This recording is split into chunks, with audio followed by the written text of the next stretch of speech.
We are not choosing our champion. We're choosing our opposition. We're not choosing Trump over Biden. We're not choosing Biden over Trump. We're making very strategic, calculated analysis about who's going to put more food on our table. Moreover, we're choosing the landscape upon which we're going to fight. We're asking ourselves critical questions about which one of these structures is going to result in the best wins, the greatest advancement for our people. Black men chase after no one. We lead, we build, we grow. But in order to do that, we must be heard. Jon Taylor is a co-founder of the Black Male Initiative, an organization based out of Georgia that's all about empowering black men through grassroots organizing.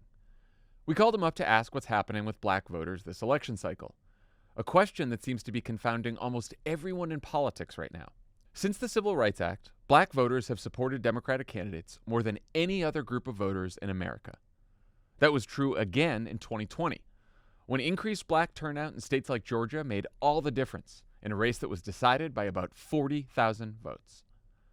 But since 2020, there have been some warning signs that Democrats may be losing support among the party's most reliable constituency. In the 2022 midterms, black turnout declined by nearly a quarter compared to the 2018 midterms. And right now, even some of the highest quality polls are showing Biden losing support among black voters, especially younger black voters and younger black men. The latest New York Times set of battleground polls found more than 1 in 5 black swing state voters say that they're even open to voting for Donald Trump. Could that really be true? Or is it just a bunch of noise in an election where most voters still aren't tuned in? That's what we're going to try to figure out in this episode. And more importantly, we're going to talk about the most effective way to persuade black voters who still haven't made up their minds. Because even if they're a smaller group than the polling suggests, Joe Biden and the Democratic Party can't afford to lose many votes from anyone, anywhere. And that's even more true if they lose those votes to Donald Trump. Of course, you may be wondering, why on earth would that happen? Here's Jon Taylor again. We are not a monolith. All brothers don't vote together. We have varying interests. But with brothers, again, all of a sudden the fear is somehow Trump's antics, somehow his misogyny, somehow his paternalistic patriarchal BS appeals to black men. And you got to ask yourself, why is that what you think black men are interested in? Because it's not. Will there be black men voting for Trump? Yes. But if they vote for Trump, it's not because he appeals to them. It's because the narrative about where economics are coming, where jobs are coming from, where access is coming from, where we're going to get the best possible opportunity to feed our families, that narrative is being pumped out in the streets as if somehow Trump is an economic savior. Maybe you understand this sentiment. Maybe you're bewildered by it. Either way, it's a reality we have to deal with if we want to beat Donald Trump. And grappling with that reality requires putting ourselves in the shoes of voters who, for whatever reason, just don't follow politics as closely as we do. And in the case of many young, black, struggling voters, it requires putting ourselves in the shoes of people who just haven't seen the system work for them, no matter who's in charge, Republicans or Democrats. And it's up to us to convince them otherwise. Show me how black people survive, and I'll show you who black people will vote for. And if progressives want to win, they have to do the hard work. Jon's right. And that hard work involves reaching out, listening, and knowing what to say to undecided black voters, some of whom may very well be your friends, your family, your coworkers, or your neighbors. And that's why I wanted to talk to two people who are absolute experts on this topic: Democratic pollster and political strategist Terrance Woodbury, and Michigan Democratic Party Chair Lavora Barnes. You'll hear our conversation next, followed by more from Jon Taylor on what lessons we can learn from the work his organization is doing on the ground in Georgia. I'm Jon Favreau. Welcome to the Wilderness.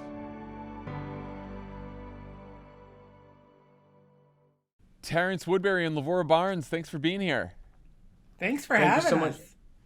Happy to be here. So this season, we're talking about the most effective ways to persuade voters who we need to beat Donald Trump, but aren't yet sold on Joe Biden. And I wanted to talk to both of you about black voters.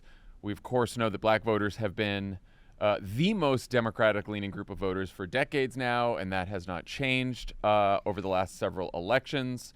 That said, there have been signs in both election results and polling that a potentially decisive number of black voters who've supported Joe Biden and Democratic candidates in the past may not do so in 2024, either because they're considering voting for Trump, a third-party candidate, or sitting this one out.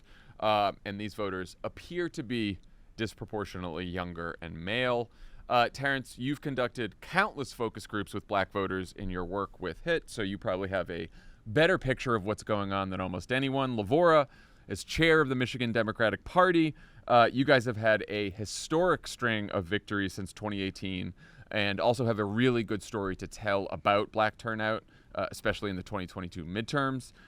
So let's start there.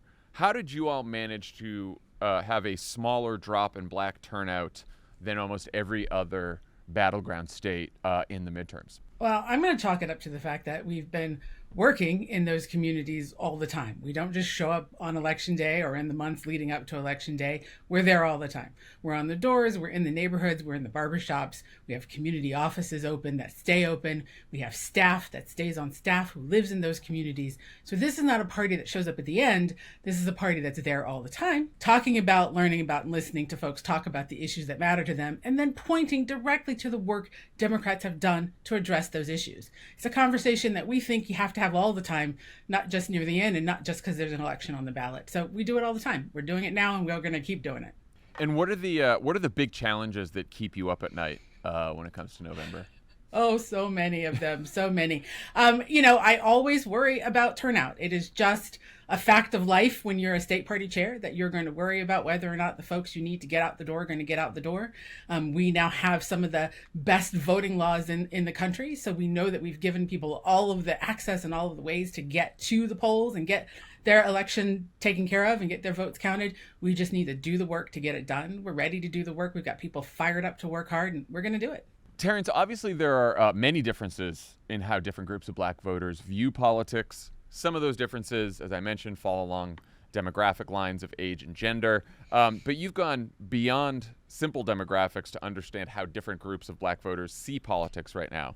Can you talk a little bit about that? Absolutely. When we look past the simple demographics and begin to cluster black voters by some shared characteristics and values, we've identified at HIT Strategies 5 key black voting segments. One is this black civil rights voter that a lot of folks think of.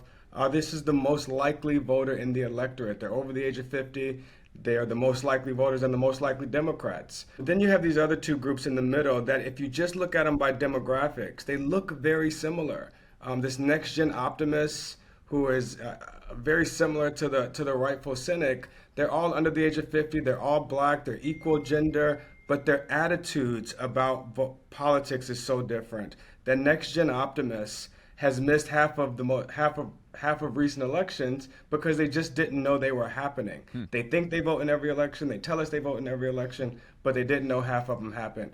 Unlike the cynic, Jon, who has also missed half of of recent elections, but it's not because they forgot. It's because they hate Democrats, they hate Republicans, they hate the system, they hate all of the institutions that have failed them. We've heard this cynic.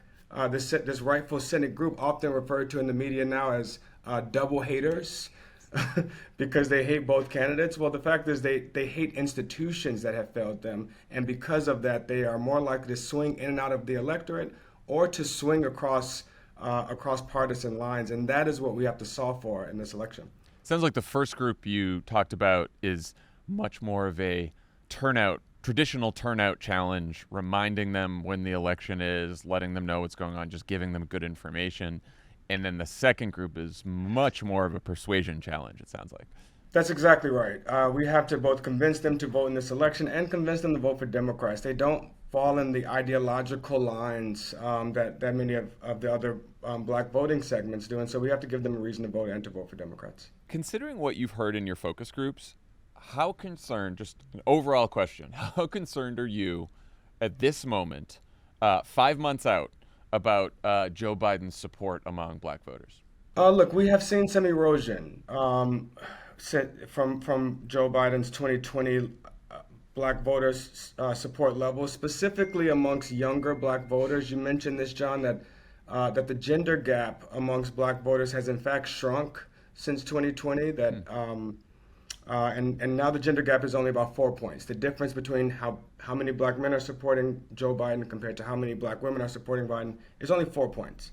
The generation gap between young black voters' support for Joe Biden and older black voters' support is 40 points.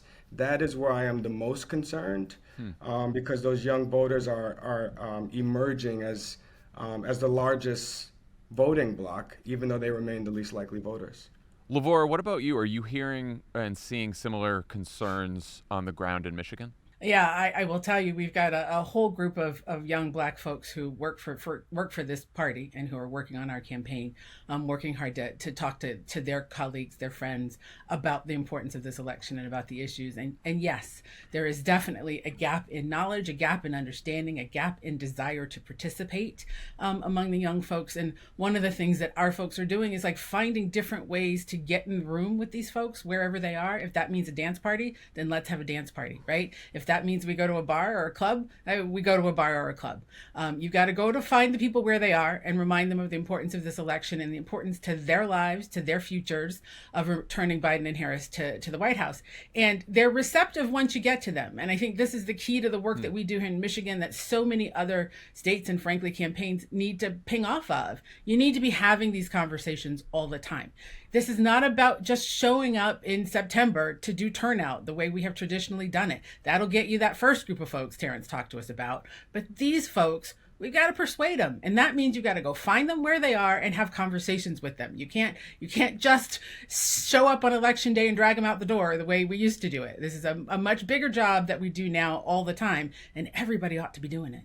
Obviously, there must be a ton of different kinds of conversations that you're having with these kinds of voters. Are there common themes that come up when you first ask them, are you thinking about participating in this election? What do you think about Joe Biden? What do you think about Donald Trump? Like, what do they tend to say that you're hearing most often? Yeah, there absolutely are common themes, and the economy is one of them. People talk about money. People think Donald Trump wrote them a check. I heard this yesterday. I was in a club in Detroit yesterday with a group of black men who said, "I'm hearing all the time people think Donald Trump gave them money.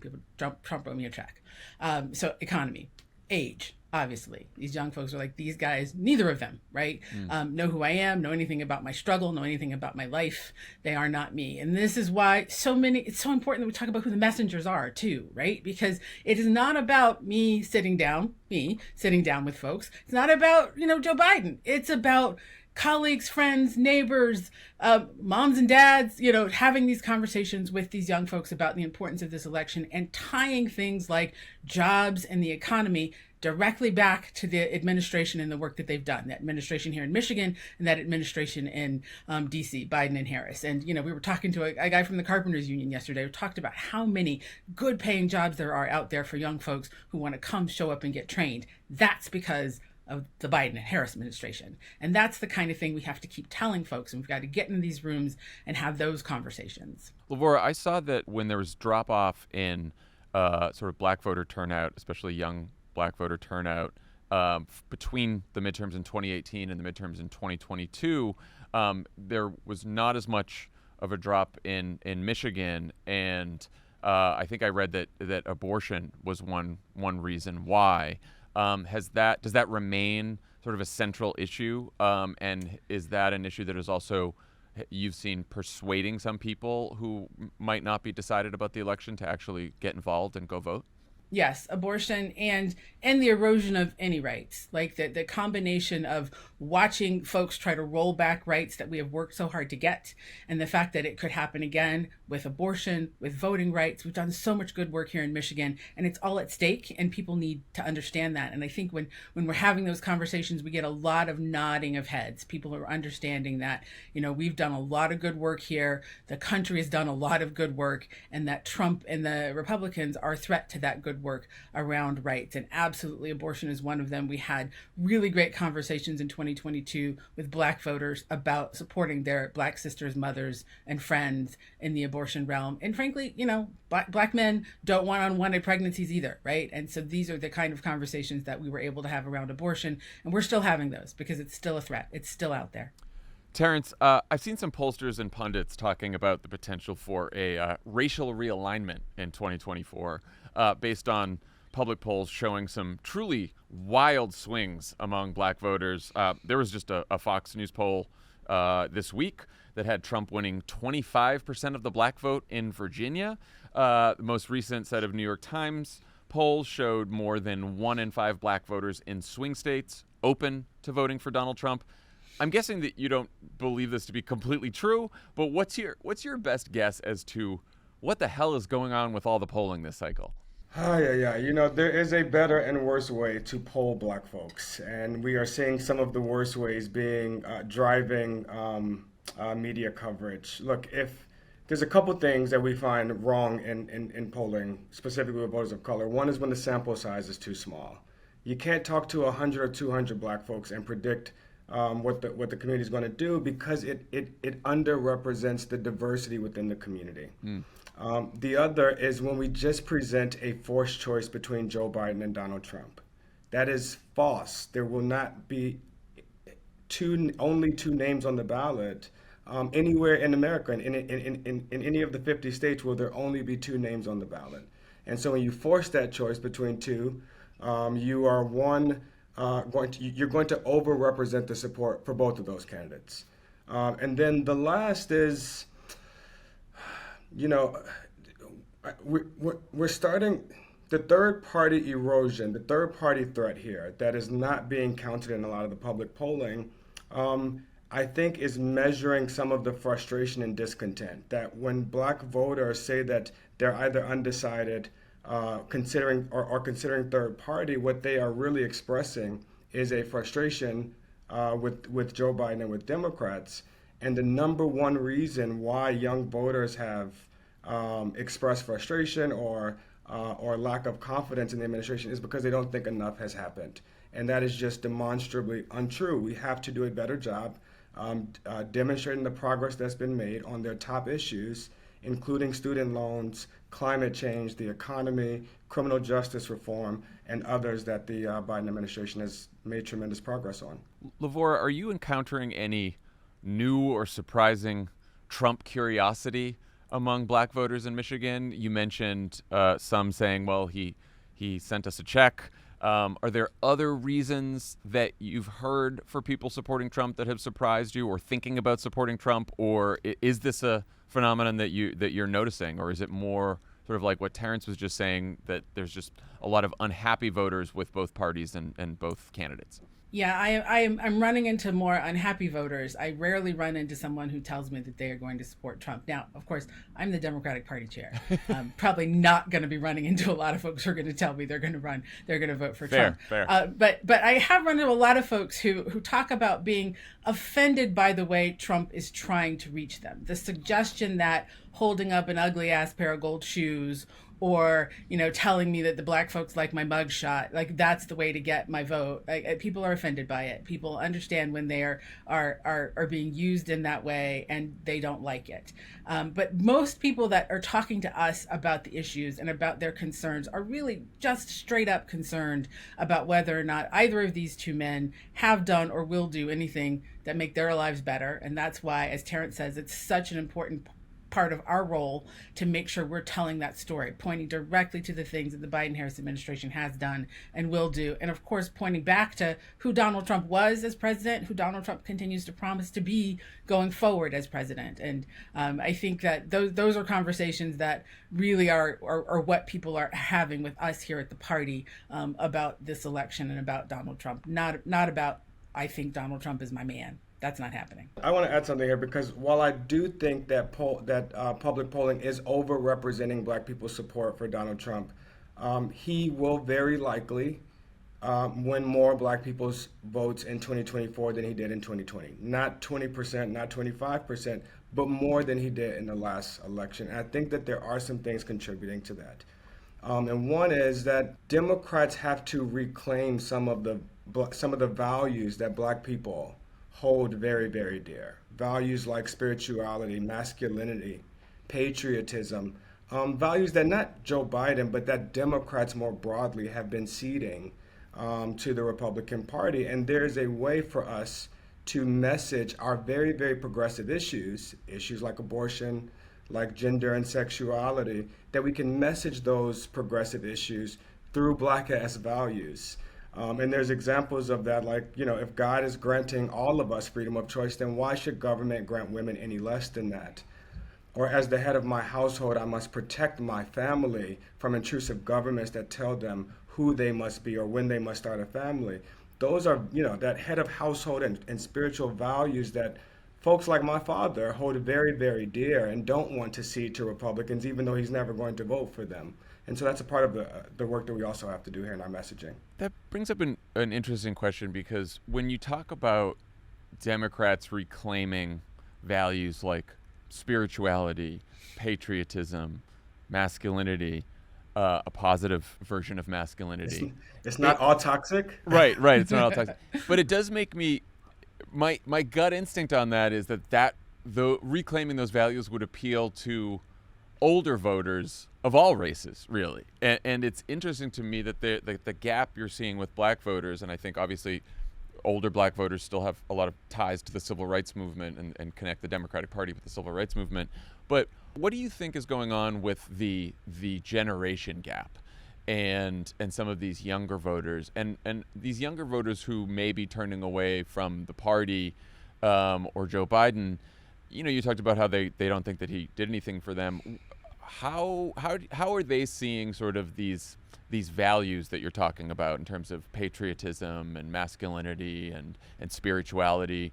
Are those values that would resonate with younger voters who may be turning away from the party? I mean, hyper masculinity certainly does. Right. I think that's a part of the cultural appeal that Donald Trump is trying to make with the rappers that he's assembling, with the it is an effort to appeal to that hypermasculinity.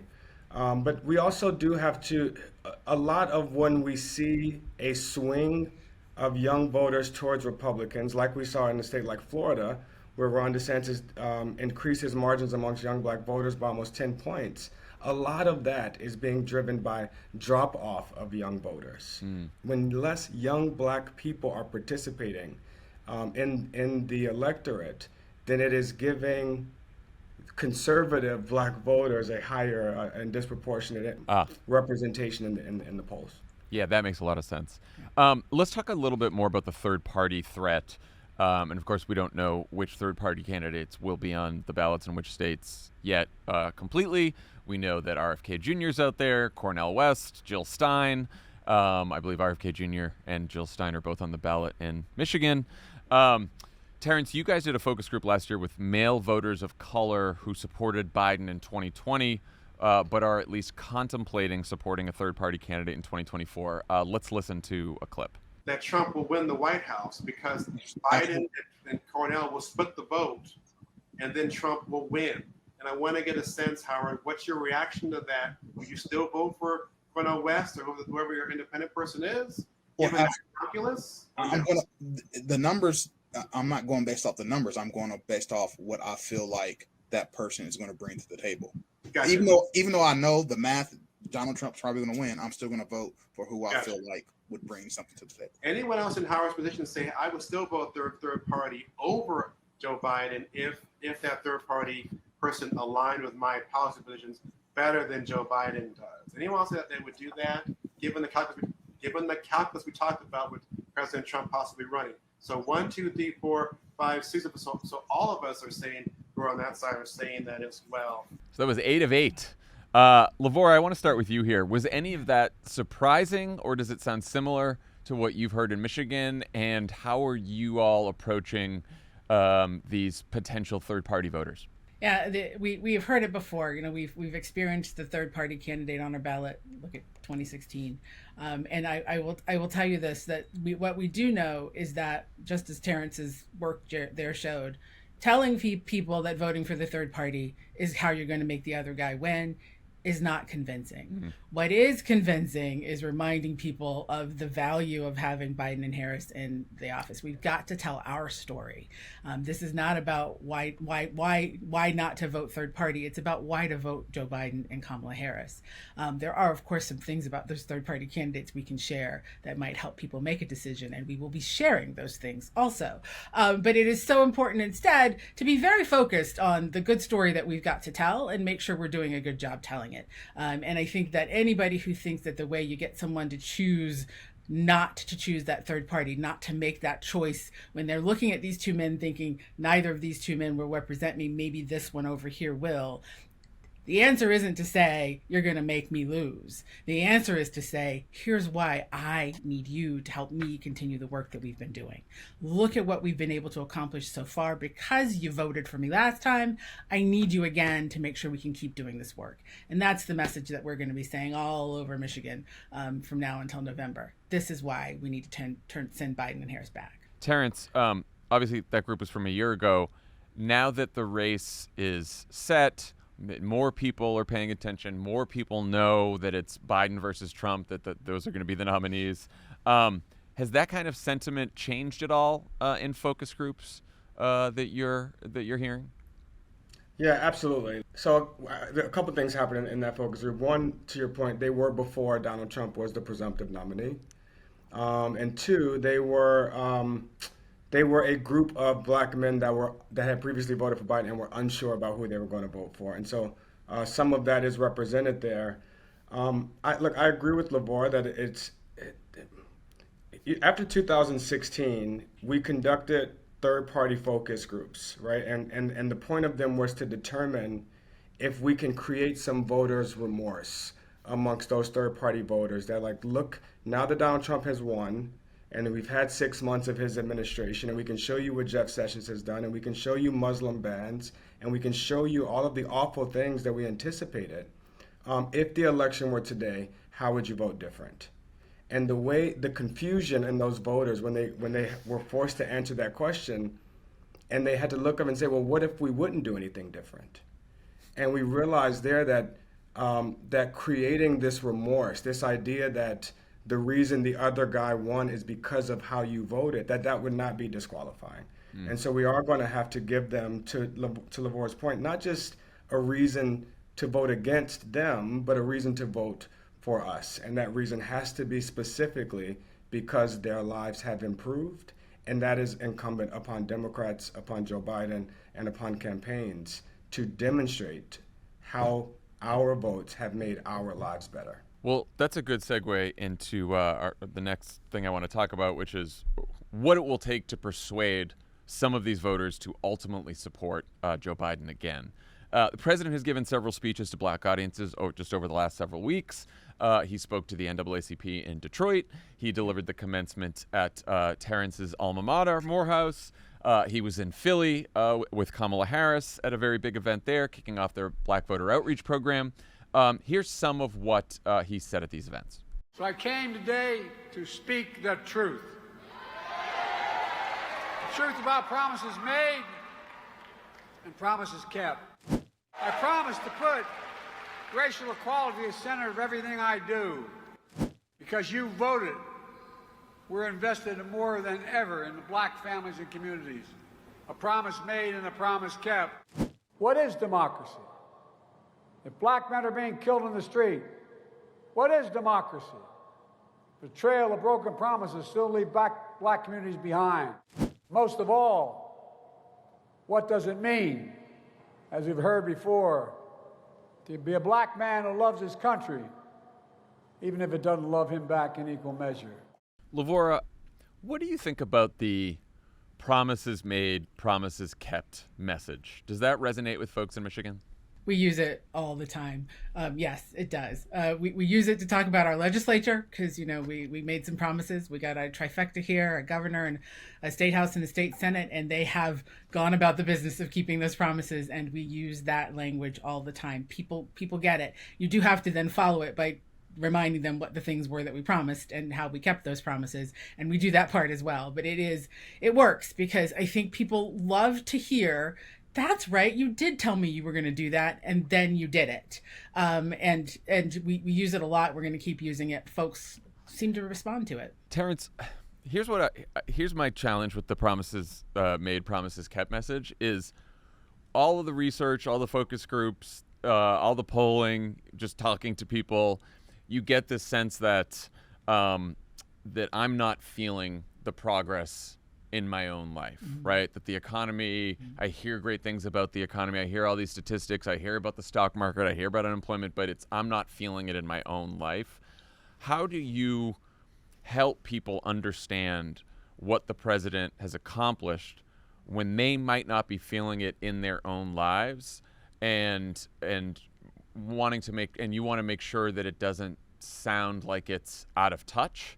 That he's saying promise made, promise kept, and they're thinking, well, I don't feel like there's been any promises kept yet because, I'm still paying too much for groceries and, whatever else their concerns may be.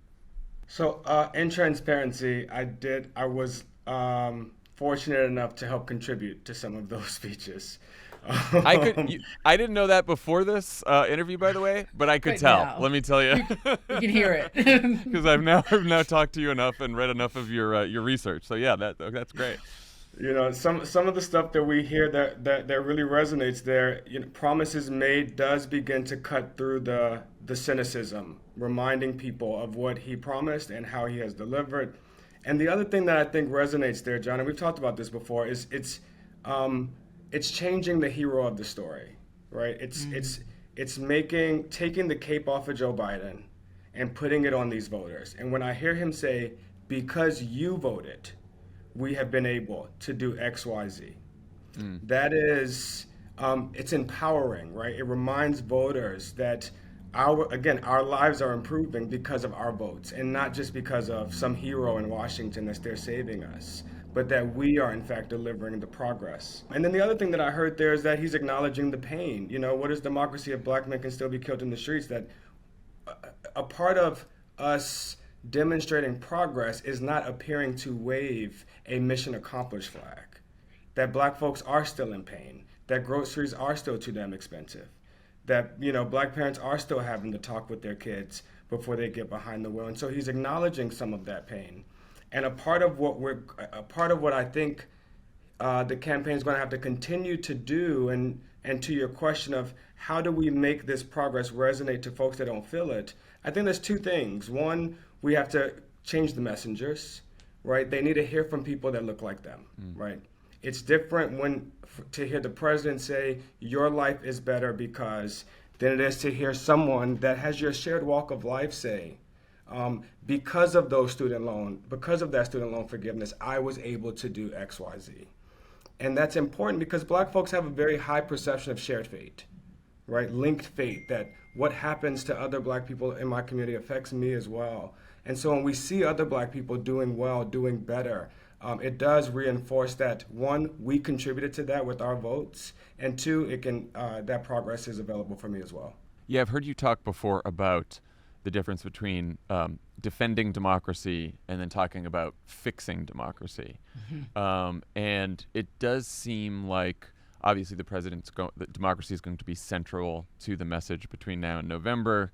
That's by necessity, since that's what's under threat right now by Donald Trump and MAGA Republicans.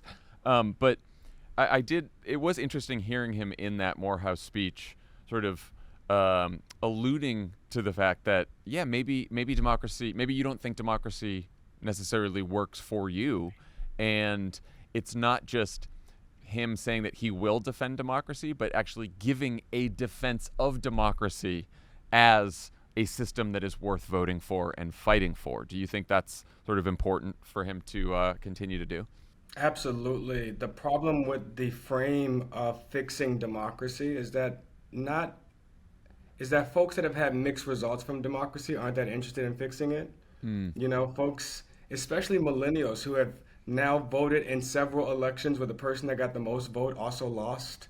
You know, it is obvious that the system, that this current democratic system isn't working the way it's supposed to. It's not working for everyone that's participating in it. And so what we see the president doing there, moving from just encouraging people to vote and defend democracy, is acknowledging the parts of it that aren't working for everybody. And I think that that is important, especially for the cynics who feel like these institutions have failed them. He is right to acknowledge the ways that it has failed them and the ways that he can enlist them. Not that if we elect him, he can defend it and fix it for us, but that we have to enlist them in the fight and in the process of fixing it and making it work for everybody.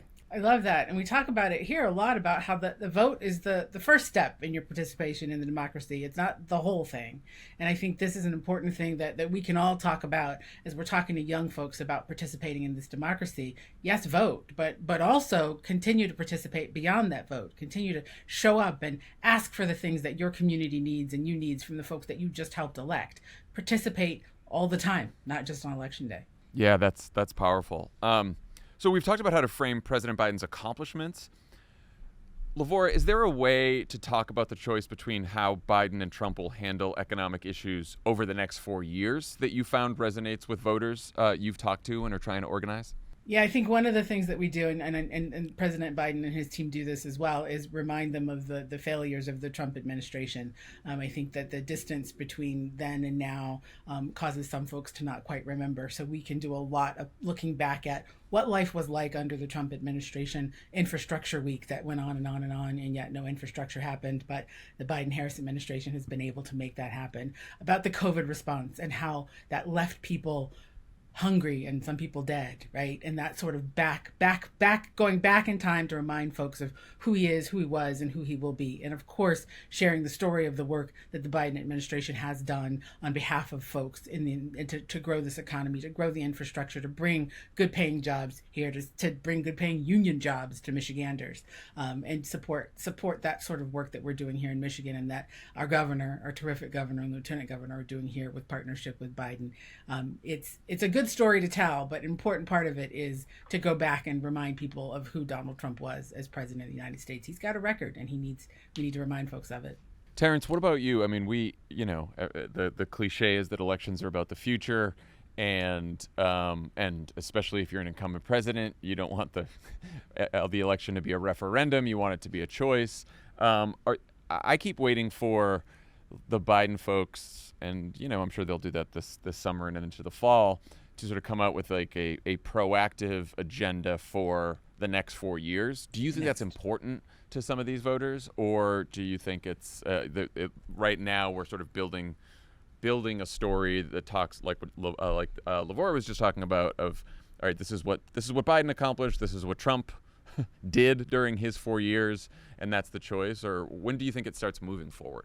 I've been torn here because, the voters that I'm laser focused on are those cynical, drop off, low propensity, less engaged voters, right? And for some of them, that we're going to have to demonstrate progress on the last 4 years before we make promises for the next 4 years. And so I think that is the campaign and the president's number one priority right now is demonstrate the progress. Okay. Connect them to the progress. Specifically on the economy, we talked about this, Jon, that this is a cost election as much as it's an economy election. Economy means a lot of things to a lot of people. What voters what voters mean when they say economy in this election overwhelmingly is cost. And that's why some of the indicators like job creation and stock market, some of that isn't resonating because the cost is still too damn high. And so and I think that this administration has a story to tell on cost, about how they've brought down cost of prescription drugs and brought down cost of college education and brought down cost of housing, and continue to challenge airlines and junk fees. And some of that's the cost story that we have to continue to lean into. But the other thing that we have to do in the economy, and that we've seen the president and the vice president, who's on an economic tour right now, is moving from discussing the economy as poverty reduction and discussing it more as wealth creation. And that has also been a part of the appeal of Donald Trump, is that they think that he will make them rich.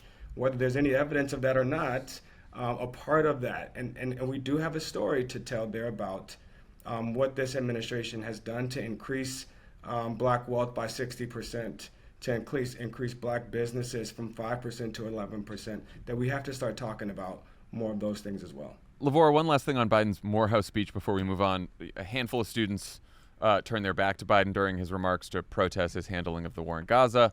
In Michigan, of course, you guys had 100,000 people vote uncommitted on primary day.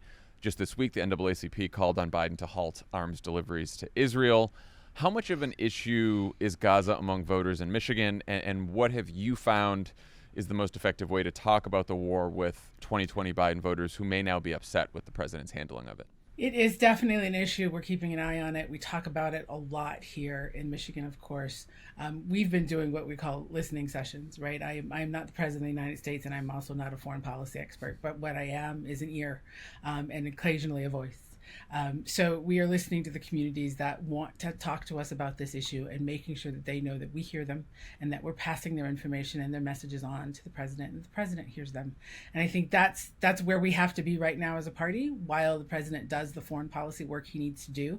And we have seen him move. We've seen his language change. We've seen his policies move. And I think that a lot of people are seeing hope in that movement, but also people's lives have been affected. People's families have died. This is serious, and we take it very seriously, and we hurt with them, and we cry with them. But what I can't do is fix it, because I'm not a foreign policy expert, and I'm also not the president. But what I can do is remind folks how important it is to continue to express your voice, and that we're listening. And, you know, that First Amendment right to protest is absolutely yours, and I respect your use of it. And as long as you're doing so without harming anyone or harming anything, please continue to use it. And we'll continue to pass the message on to the president. And I know he's listening. I think that's a really thoughtful answer. I wish more people online would give answers like that. I agree. I wish they would. I want to ask you both about an issue that certainly feels like it should be important to voters. A jury finding Donald Trump guilty of 34 felony counts. And yet, Trump and his campaign see this as a development that may help him with voters, particularly black voters. Here's an Axios headline from a few days after the verdict. Guilty verdict fuels Trump's push for black voters. Quote Senator Tim Scott, potential VP, saying, quote, as an African-American born and raised in the Deep South who had concerns about our justice system as it relates to race, I'm now seeing it play out from a partisan perspective. The campaign has also been sharing clips like this from, this one's from The Breakfast Club, which is a wildly popular black radio show. Good morning, brother. Peace, TK. What up, Charlamagne? What up, Jeff? What up? What's your thoughts, brother? Well, I'm going to tell you, man, I feel like Trump got did dirty. And I don't trust the system at all. You know what I mean? Especially being through the system. I'm the same one that called yesterday about that dog situation. So it's like, after you've been railroaded by this system, and you see that when you walk in the courtroom, they want you to be guilty. You're going to be guilty. I don't got no trust in that process at all. You know what I mean? I rock with Trump. I feel like that he way better than Biden. You know, Biden, I can't stand him. Biden the devil, man. Biden the same one. Y'all remember them policies from the 90s? I know y'all got family members that was victim of that. The 86 mandatory minimum sentencing, the 88 crack law, 94 crime bill. Yeah, for sure. So I don't know if that's necessarily someone who was undecided before the verdict, but Terrance, do you think that that's sort of an isolated kind of comment, or does it reflect, does any of that comment reflect a sentiment you've heard in focus groups from voters? So I actually spoke to black voters in Florida the night of the conviction. Okay. And first I had to break the news to them. While it was the only thing that any of us were covering or observing, none of them even knew it happened. And wow. I think that's my biggest takeaway from this verdict, is that it's simply not as impactful as many of us pundits and operatives believe it is. There just wasn't a lot of new information. They knew about Stormy Daniels. They knew about Trump's legal issues. For, being indicted 109 times or being convicted 34 times, it just ain't that much of a difference to people. And the other thing that I didn't suspect was that it wasn't that unprecedented, right? That their observation is that there are always criminals in the political system. There's been mayors and governors and all kind of folks has been convicted. It's unprecedented to us that it's never been a president, but that just wasn't that unprecedented to them, that there was precedent for that. Now, the last thing I'll say is what I heard that young man say on the Breakfast Club, I do think that there is a there, not in that Donald Trump can convince black people that he's like them because he's been convicted, but there is the possibility that he can appeal to people who think the system is already broken. That's what I was wondering. That's what I heard that young man say. The system doesn't work for me, and look at that, the system doesn't even work for someone like him, and he's rich and powerful and white, so it's definitely not going to work for me. You know, that line of messaging I do think could be more effective than, look, I'm like you because I have a mugshot. That's crazy and insulting.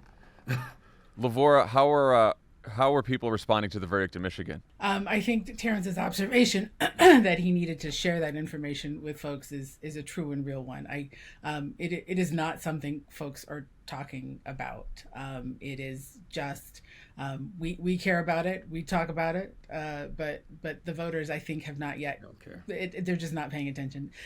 Well, let's remember, of course, it's June. A lot of the voters are not paying attention to all of this yet, but they certainly have not paid attention to that. I will say, I think that because the system has been broken for folks who look like us for a very long time, whichever way that verdict came out, that would have been someone's response, right? Because if he had been found not guilty 34 times, it would have absolutely been because of his position in the system, because of his rich white man-ness. And so I think that cuts both ways in terms of what that conviction means or would have meant if it hadn't happened. But in the end, I think, people need to think about whether or not they want a convicted president. But that is not a conversation folks are really having right now. Folks are very focused on what's happening in their own lives, right? Not what's happening to Donald Trump. And that's part of our job, is to get them focused on Donald Trump, and we will get them there. It is June. We've got some time to be talking about it, and we are absolutely going to be talking about the convicted felon who's running for president. But I don't think folks are thinking about it right now, frankly. It's such a good point, and this is what I've been thinking on this, is that I think to the extent that people will care about this, it's the idea that there's one set of rules for Donald Trump and another set of rules for everyone else. And back to our conversation about Joe Biden, defender of democracy, I think one of the biggest challenges for Joe Biden, or really any Democratic president in this political environment, is they are being asked to defend democracy and defend our institutions at the very time when trust and faith in our institutions is at its lowest. And so even though that is an incredibly important task right now, you are asked to you're the defender of something that's very unpopular, whether that's the criminal justice system, whether that's the economic system, whether that's the political system. And I wonder how Democrats and Joe Biden sort of navigate that at this time of increased cynicism and sort of there's so many low trust voters, and that's particularly true in the Black community, in the Latino community, with young people, with sort of all the groups of voters that Democrats are having trouble with. I think Terrance gave us a clue here when he told us that folks need to acknowledge that the system doesn't work the same for everybody.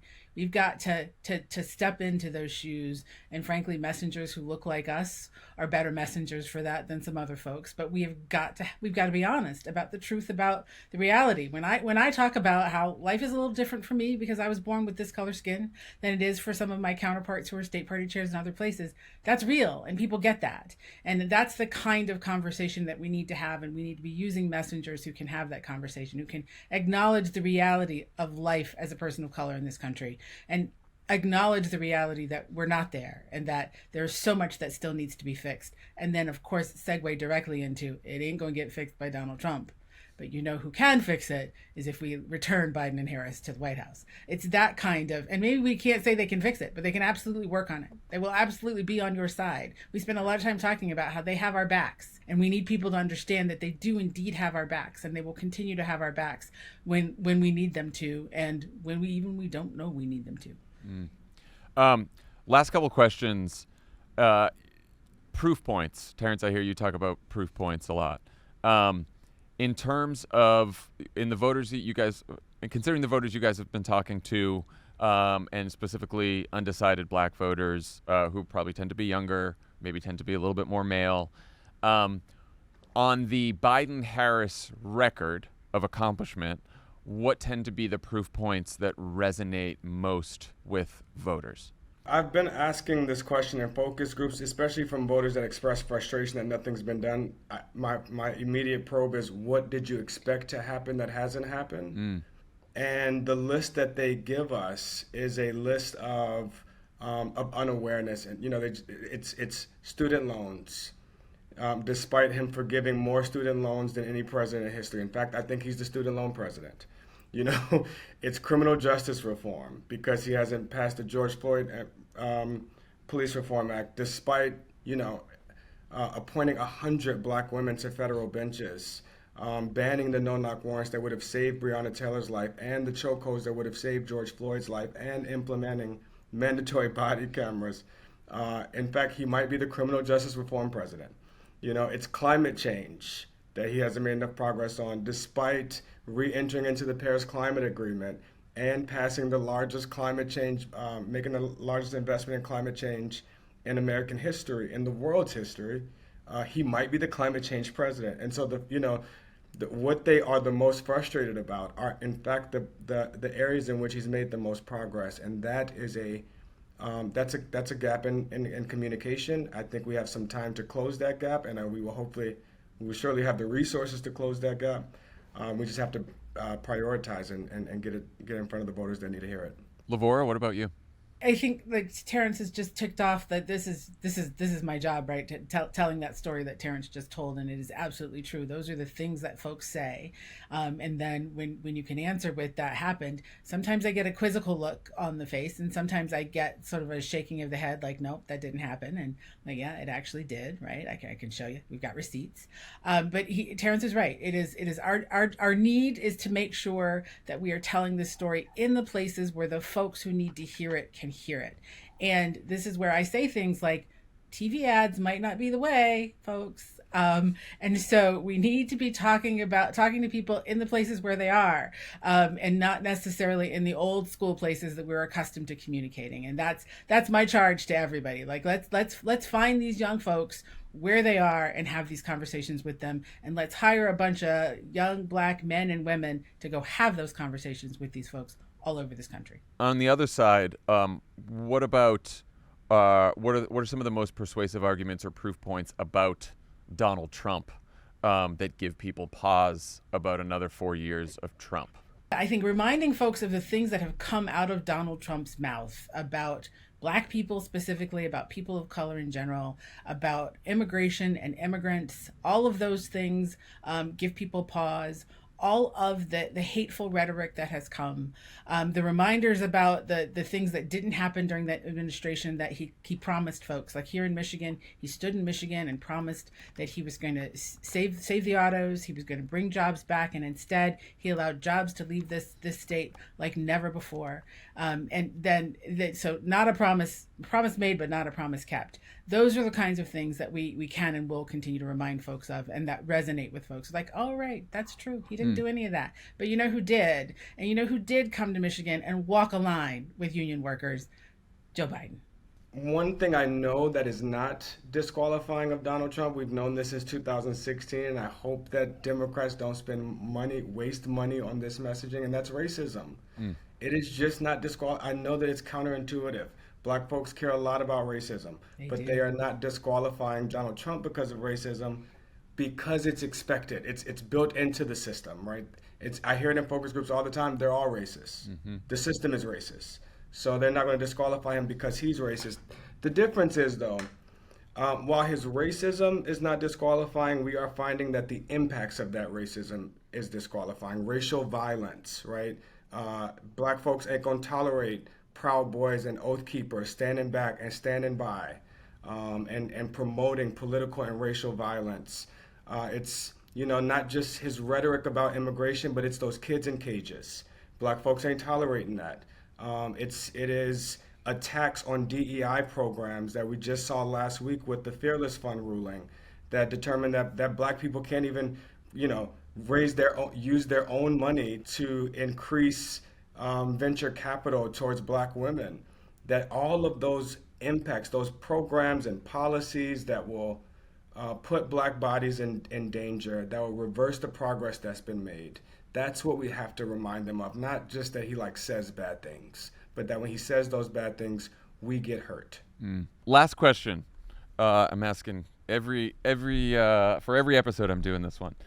All right, so for you guys, say you have a younger black Biden 2020 voter in your life who's not sure they want to vote for him again. This is in the cynics category. You have a few minutes to persuade this person to get out and vote for Biden. What do you say? Terrance? So listen, as far as I can tell, and through all the research I've done, this administration, because of the votes of people of color, because we voted together and marched together and protested together, we are beginning to see the progress that we need. We are beginning to see the material difference that we have seen black wealth increase and black incarceration rates decrease. We are seeing black poverty decrease and black home ownership increase. That while the job is not done, the progress is being made, and that progress is only possible because of you, and that progress can only continue because of you. That's good. Lavora? That's really good. I would lean in there. I would also lean in, frankly, on his vice president. I would remind folks that he has standing beside him and behind him a strong, smart black woman. And that in a world that is as messed up as this one is, we know that it's black women who carry us on our shoulders. And here's a black woman carrying you on her shoulders, and you need to support her and get this done. Terrance, Woodbury, and Lavora Barnes, thank you so much for chatting with me. This was very instructive, and I'm just so thankful for all of your very, very smart thoughts on all of this. Thank you so much. Thanks for having us. What stuck with me after talking to Lavora and Terrance is the huge gap between us political junkies and most normal people. Not just in terms of what we've heard and know about Joe Biden, Donald Trump, and various political issues, but in how we think about democracy and politics and the act of voting itself. It's easier to defend a system that has mostly worked for you.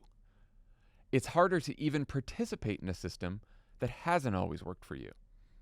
And if we want to convince more people to give that system a chance, we need to meet them where they are. Lavora talked about having conversations in places where politics aren't usually discussed, like a Michigan nightclub. Jon Taylor and the Black Male Initiative are trying something similar in Georgia. When we talk about grassroots organizing, what we really mean is direct, deep relational engagement on the ground. That is going to places that most folks have written off. It is going into jails. It is going into youth detention centers. It is using the platforms and mechanisms that are germane to our culture and our people, and not shying away from political conversations in those spaces. So will we hit nightclubs? Yes, indeed. Strip clubs? It's a possibility. Show up at your local neighborhood grocery store? I'm going to be there too, because that's where the real work happens. Yep, he said strip clubs. First for everything here on The Wilderness. But what may be even more important than where these conversations take place is how we approach them. Jon has some profound thoughts on this that I want to leave you with. And there's always three things. So thing number one is simple. Give grace. Don't assume or expect that you know what other people are going through. As much as you respect yourself and your ideas, respect the fact that other people don't agree with you and that they don't have to. And it's not our job to convince them to do the right thing and go vote because we say so. But it is our job to work with them and show them how using every tool in the toolbox for their liberation is something they might want to consider. Number two is that all of this work, when it's said and done, is a drop in the bucket. Voting is the beginning. It is your entry fee into the show. But there's a lot of work to do to make the show happen. So your civic participation, your volunteer hours, your recruitment of other folks, spending time, making sure that people understand not just who to vote for, but what voting for those folks means. And then number 3 is it starts with love and it ends with love, right? I can disagree with you. I don't care what you think. I care that you think. And when we talk about getting black men to vote, most of it is just listening to what they think and feel, not trying to shut them down, not trying to tell them they're wrong. And no matter what the outcome is, I need you to love them at the end of the day. Because let's be honest, when I look at my black people, because they are mine, I am of them. I am one of them. I am proud to be a black man. I will sing it to the hilltops. If somebody were to wake me up tomorrow and say you could choose any race, any gender, you could start over, I'd still be right here. I love being me. But I also know the pressure, the trauma, the ongoing stress that comes with walking through this world in this skin. So when you see someone who is riddled with trauma and pain, self-medicating in whatever way they choose, don't write them off. Give them love. They are someone's son. They are someone's brother, someone's father, someone's uncle. They are someone's baby. Most of all, they are human, and they deserve your love and respect. Now that's some of the best advice I've ever heard. Not just about how to talk to black voters, not just about how to talk to all voters, about how to talk to and treat and see other human beings. And if we could all do just a little bit more of that, I'm pretty sure a better, saner, kinder politics would follow. We'll see you next time on The Wilderness.